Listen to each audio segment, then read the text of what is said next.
Why does England media and Australian media stress more about Indian pitches? Maybe वो ये सारी चीज़ों का इस्तेमाल करते हैं कि वो उनके पास वो स्किल नहीं है, तो I think that is the reason why the focus थोड़ा सा वो शिफ्ट करते हैं कि पिच की बातें ज़्यादा होती हैं कंपेयर टू उनकी स्किल के बारे में। These were shots very well, Gaffer. All the swing in the world, but as I said, he plays very late, so he can afford.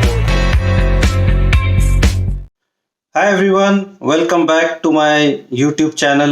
It's been a long time. I'm really sorry कि मैं लगातार videos आपके लिए नहीं बना सका, बहुत busy था। बांग्लादेश अंडर 19 का मैं बैटिंग कोच हूँ, तो वो कमिटमेंट की वजह से और उसके अलावा वापस पंजाब किंग्स का मैं बैटिंग कोच हो गया हूँ, तो थोड़ा सा बिजी था। बट आई एम होपिंग कि यहाँ से आगे मैं एटलीस्ट वीकली एक शो आपके सामने लेकर आऊँ और जो भी वर्ल्ड क्रिकेट के अंदर हो रहा है या जो आपने सवाल कमेंट्स में किए हैं मैं उसका आपको रिप्लाई दूँ। तो really want to get in touch with you all guys और interact with all my followers. It's been a long time. ये जो पहले बात करूँगा मैं, जो बॉर्डर गावस्कर ट्रॉफी है, one of the exciting series. India के अंदर बहुत कम ऐसे होता है कि कोई टीम ऐसे लगता है कि जो चैलेंज करेगी इंडिया को, तो प्रोबेबली वो ऑस्ट्रेलिया है। ये सीरीज मुझे ऐसा लगता है कि one of the tough series होगी। Even the first test match बहुत ही साधारण सा रहा ऑस्ट्रेलिया के लिए, but you can expect Australia to bounce back. तो शायद इंग्लैंड और ऑस्ट्रेलिया दो ऐसी टीमें हैं जो इंडिया को ऐसे लगता है कि प्रोबेबली अच्छी सीरीज होगी। बहुत एक्साइटिंग था। देखना होगा कि अगले टेस्ट मैच में एक्चुअली किस तरह से ऑस्ट्रेलिया कमबैक करता है। थोड़ा सा पिच को लेके बड़ी बातें हुई, फॉर्मर प्लेयर्स ने बहुत कुछ कहा। जनरली आप ऑस्ट्रेलिया नहीं करती है, इतनी कंप्लेंट शायद नहीं करती है, तो बड़ा अनयूजुअल है कि उनको इस तरह से देखते हुए। But you can expect them to bounce back और शायद ये कड़ाके की सीरीज होगी जो नेक्स्ट 3 टेस्ट मैचेस है। जो पिछली बार मैंने इंस्टाग्राम और ट्विटर पे आप लोगों से कहा था कि मैं जो मेरे क्वेश्चंस आएंगे उसके मैं जवाब आपको दूंगा, तो ऐसे मैंने 10 या 11 सवाल पिक किए हैं, तो कोशिश करूंगा कि उनका आंसर आपको दूं। तो पहला सवाल एक्चुअली सुबु शास्त्री ने मुझसे पूछा है कि मेरी फेवरेट ओवरसीज टेस्ट विन जब मैं खेल रहा था वो कौन सी है, जिसमें से 4 नाम उन्होंने लिए थे। जो एक था नॉटिंघम में हमने जीता था इंग्लैंड के अगेंस्ट, उसके बाद पर्थ में जीता था ऑस्ट्रेलिया में 2007 में, फिर उसके बाद जोहानिसबर्ग में टेस्ट मैच हमने पहली मर्तबा साउथ अफ्रीका में जीता था और जमैका में जीता था। तो एक्चुअली टू बी ऑनेस्ट सुबु बहुत मुश्किल है इनमें से सेपरेट करना, क्योंकि मेरा टेस्ट करियर बहुत लंबा नहीं है। तो ये कुछ गिने चुने टेस्ट मैचेस ही मैं जीता हूँ ओवरसीज में, और एक्चुअली सारे बहुत सिग्निफिकेंट है फॉर वेरियस रीज़न। जमैका क्योंकि हम पहली मर्तबा सीरीज जीते थे वेस्ट इंडीज़ में 35 साल के बाद, तो ऑब्वियसली एक बहुत बड़ा अचीवमेंट था। उसके बाद इंडिया ने कई मर्तबा वेस्ट इंडीज़ में जाके सीरीज जीती है, बट वो पहली बार था जब हम लोग टेस्ट मैच जीते थे, और वो जमैका का टेस्ट बहुत वाइटल सीरीज विन थी हमारे लिए, तो वो बहुत ही क्लोज है। उसके अलावा नॉटिंघम अगेन सिमिलरली 21 साल के बाद 1986 के बाद इंडिया इंग्लैंड में सीरीज जीती थी, तो वो अगेन बहुत ही इम्पोर्टेंट टेस्ट सीरीज थी जो हमने जीती थी। तो again that test match is also pretty close to my heart. Perth for various reason, Perth में ऑब्वियसली एक तरह से वो फोर्ट्रेस माना जाता था ऑस्ट्रेलिया का, तो वहाँ पर जाकर जीता, और उसके पहले जो सिडनी में जो कुछ हुआ था और उसके बाद आकर हमने जिस तरह से वो टेस्ट मैच खेला था और वो टेस्ट मैच जीता था, again that is very significant win. और अगेन जोबर्ग भी बहुत इम्पोर्टेंट था, इवन दो हमने वो सीरीज़ नहीं जीती थी, बट वो हमारी आई थिंक इंडिया की सबसे पहली जीत थी साउथ अफ्रीका में, जिसमें श्रीशांत ने कमाल की बॉलिंग की थी। तो I think all 4 of those test wins are very special to me. उसके अलावा दूसरा जो सवाल था वो प्रसन्ना का था कि what can be done at grass roots to improve pace bowling allrounders. मेरे ख्याल से बहुत अच्छा सवाल है।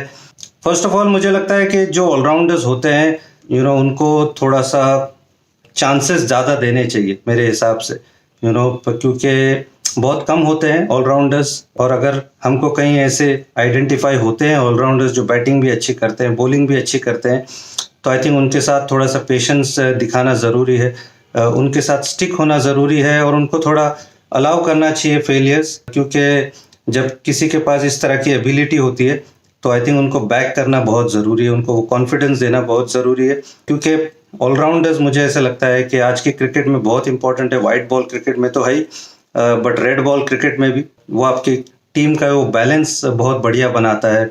हम पहले से अगर देखते आए, चाहे वो कपिल देव हो, इरफान पठान थे, हार्दिक पांड्या है, अभी रविंद्र जडेजा, अक्षर पटेल है, तो वो टीम का बैलेंस बहुत ज़बरदस्त बनाते हैं।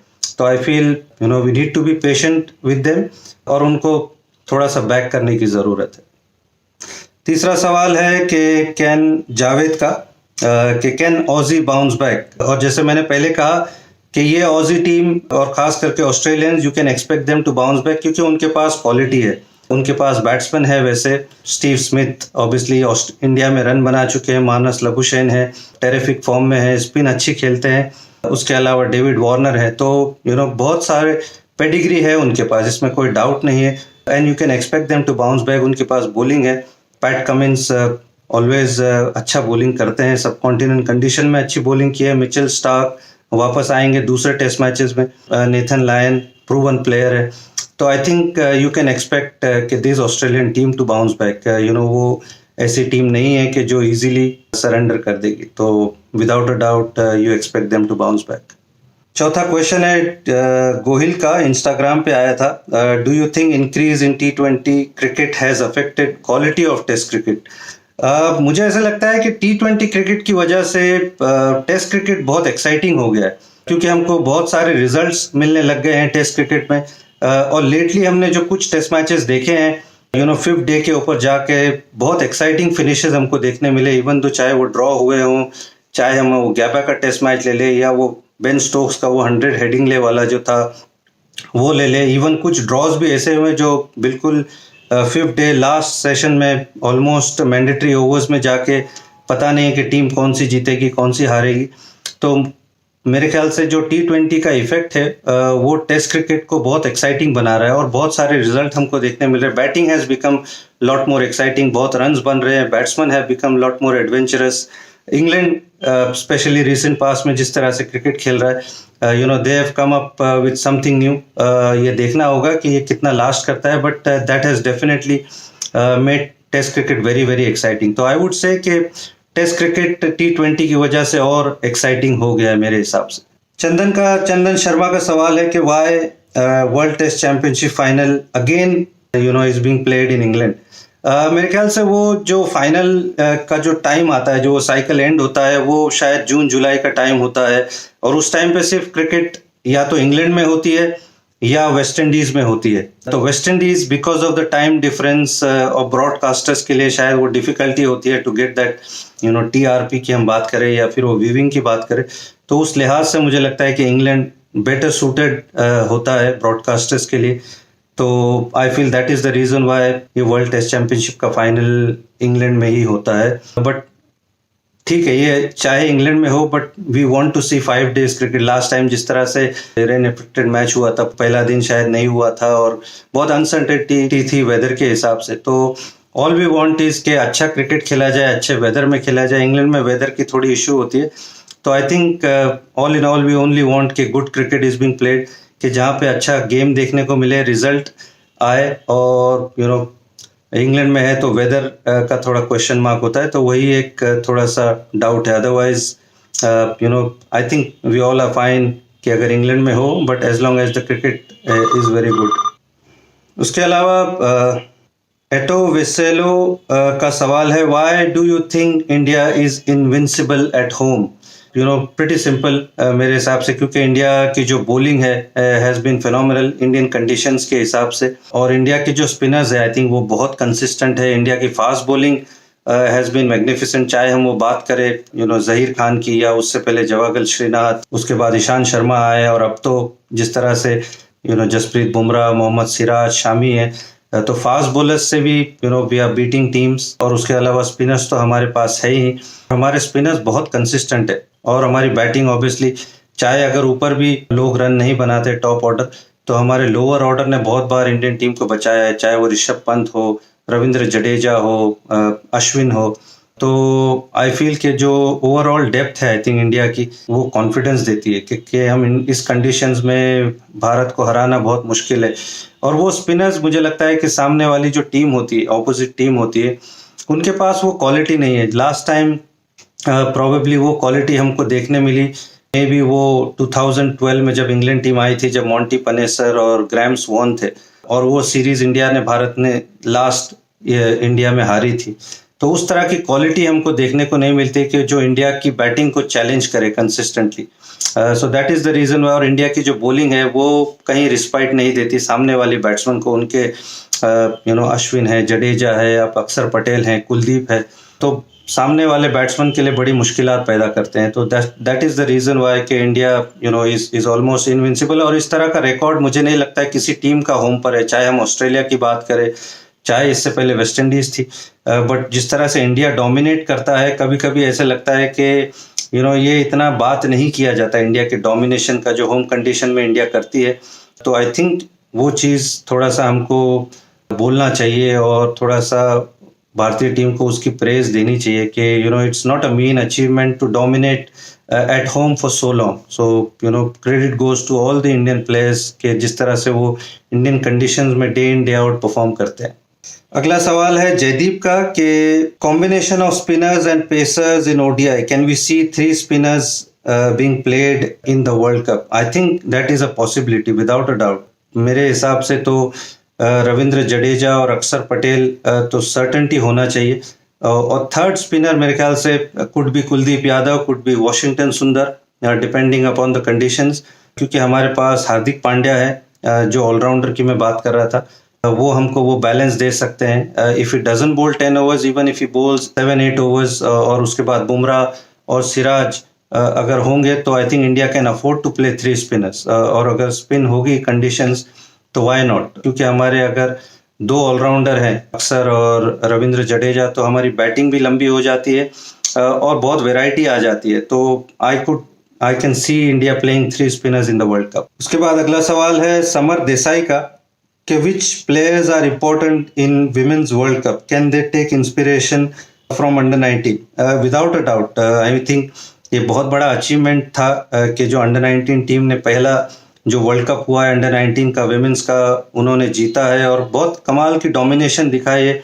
और इस टीम के अंदर जो विमेंस की सीनियर टीम के अंदर वो टीम के 2 प्लेयर खेल रहे हैं, शेफाली वर्मा और ऋचा घोष, और उन्होंने पहले मैच में बढ़िया परफॉर्मेंस किया। जिस तरह से शेफाली वर्मा ने जिस तरह का स्टार्ट दिया था पाकिस्तान के सामने, और ऋचा घोष ने जिस तरह से मैच वो फिनिश किया बैटिंग से, तो डेफिनेटली एक इंस्पिरेशन तो होगा कि जो चीज़ अंडर 19 ने अचीव की है ये सीनियर टीम भी करे। सीनियर टीम बहुत बार क्लोज आकर थोड़ा सा रह गई है, but I feel it's about time के दे गो 1 स्टेप फर्दर। तो विदाउट अ डाउट वो इंस्पिरेशन तो होगा। और आई थिंक बहुत सारे प्लेयर्स हैं जो बहुत इंपॉर्टेंट प्लेयर्स है। स्मृति मंदाना जो पहला मैच नहीं खेली, बट उसके अलावा भी इंडिया टीम ने जीता। जमाइमा रॉड्रिग्स जिस तरह से रिसेंटली खेल रही है, Harmanpreet Kaur is experience player, brilliant leader. Renuka मुझे लगता है कि बहुत कमाल की गेंदबाज है। तो आई फील ये टीम बहुत टुगेदर खेल चुकी है, तो सारे बहुत इंपॉर्टेंट प्लेयर्स है। Deepti Sharma I feel is a fantastic player. तो आई थिंक ये टीम के पास वो क्वालिटी है कि to go 1 step further, and I wish them all the very best for this T20 world cup. अगला सवाल है हर्षा का जो इंस्टाग्राम पे आया था कि why does England media and Australian media stress more about Indian pitches? ये तो हमेशा से होता है। आई थिंक हम लोगों को देखने मिलता है कि जब भी स्पिनिंग कंडीशंस में टेस्ट मैचेस 2.5 दिन में या 3 दिन में ख़त्म हो जाते हैं, तो बड़ा स्ट्रेस होता है कि पिच अच्छी नहीं है और थोड़ी सी अंडर प्रिपेयर्ड पिच है। बट अगर वही मैचेस चाहे इंग्लैंड में हो चाहे ऑस्ट्रेलिया में हो, अगर ग्रीन टॉप पिचेस हो, वो अगर 2.5-3 दिन में ख़त्म हो जाते हैं तो इतनी उसकी बातें नहीं होती। तो ये थोड़ा सा कहीं ना कहीं थोड़ा डबल स्टैंडर्ड है। आई फील पिच उस वक्त ख़राब होती है जब जहाँ पर आपको गेंद लगने का डर होता है, बॉल नीचे रह रही है, ऊपर आ रही है और वो अनसेफ है प्लेयर्स के लिए। आई थिंक वो उस वक्त आप कह सकते हो कि वो थोड़ी सी अंडर प्रिपेयर्ड पिच है या फिर वो ख़राब है खेलने के लिए। बट जिस तरह से भारतीय टीम इंग्लैंड जाती है या ऑस्ट्रेलिया जाती है, साउथ अफ्रीका जाती है, तो हम लोग इतनी बात नहीं करते क्योंकि हम चाहते हैं कि हमारे प्लेयर्स वहाँ जाकर खेले, वहाँ जाकर रन बनाए।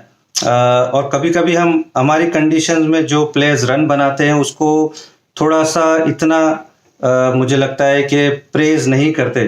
तो प्रोबेबली उसी तरह से शायद इन प्लेयर्स को और इन कंट्रीज को भी करना चाहिए कि यहाँ पर आकर खेलने की स्किल उनको सीखना चाहिए और यहाँ पर आकर खेलना उनके लिए एक चैलेंज होना चाहिए। तो मे भी शायद उस तरफ से दिमाग को हटाने के लिए मे भी वो ये सारी चीज़ों का इस्तेमाल करते हैं कि वो उनके पास वो स्किल नहीं है। तो I think that is the reason why the focus थोड़ा सा वो शिफ्ट करते हैं कि पिच की बातें ज़्यादा होती है कंपेयर टू उनकी स्किल के बारे में, कि चाहे वो उनकी बॉलिंग की हो, चाहे उनकी स्पिन की बॉलिंग की हो, चाहे उनकी स्पिन के खिलाफ बैटिंग की हो। तो शायद वो अपना फोकस हटाने के लिए इस तरफ थोड़ा सा ध्यान लगाते हैं। उसके बाद आखिरी सवाल है रोहित भूरे का कि what India has to do to win 2023 world cup. Well it's pretty simple Rohit. सबसे पहले तो भारत को क्वालिफाई होना होगा सुपर 8 या जो भी सेमीफाइनल के लिए जो लीग फेज होता है वहाँ से पहले भारत क्वालिफाई करे और क्वालिफाई करने के बाद सेमीफाइनल और फाइनल जीते। ये सबसे सिंपल है। तो अच्छी क्रिकेट खेलनी होगी, इसमें कोई डाउट नहीं है। इंडिया में खेल रहा है और इससे पहले जब इंडिया में खेला था भारत ने 2011 में कप जीता था। तो we are hoping, fingers crossed, कि वो फिर से भारतीय टीम दोहराए। भारत के पास विदाउट अ डाउट बहुत क्वालिटी प्लेयर्स है और सारे कंडीशन से यूज टू होंगे। तो आई एम श्योर इंडिया 2011 का वो वर्ल्ड कप अचीवमेंट इंशाल्लाह ज़रूर रिपीट करेगा। आई होप आप सारे लोग कमेंट्स में मेरे अगले जो वीडियो होंगे उसके लिए अपने सवाल छोड़ोगे। And do look after yourself और इंशाल्लाह जल्दी मिलेंगे अगले वीडियो के साथ।